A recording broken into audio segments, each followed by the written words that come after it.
এ যেন মগের মুল্লুক, দেখার কেউ নেই। যে যেমন পারছে দখলে নিচ্ছে নদীর জায়গা, গড়ে তোলা হচ্ছে পাকা দালান কোঠা। ঝিনাইদহে নবগঙ্গা নদী দখলে হিড়িক পড়েছে।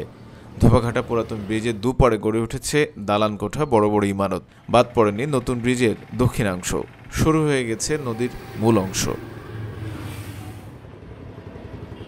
জানা যায় ঝিনাইদহের এক সময়ের খরস্রোতা নদী নবগঙ্গা।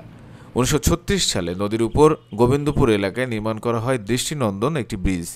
ব্রিটিশ আমলের শেষ দশকে নির্মাণ করা ব্রিজটির নাম দেওয়া হয় ধোপাঘাটা। বিশাল আকারে 7টি পিলারের উপর কংক্রিটের ঢালাই দিয়ে নির্মাণ করা হয়েছে ধোপাঘাটা ব্রিজটি, যা স্থাপত্য শিল্পের এক অপূর্ব নিদর্শন হিসেবে কালের সাক্ষী হয়ে আজও দাঁড়িয়ে আছে। তবে পুরাতন ব্রিজটি ঝুঁকিপূর্ণ ঘোষণা দিয়ে জায়গার অর্থায়নে 200 গজ দক্ষিণে নতুন একটি ব্রিজ তৈরি করা হয়েছে। এতে করে পরিত্যক্ত হয়ে পড়েছে আগের ব্রিজটি।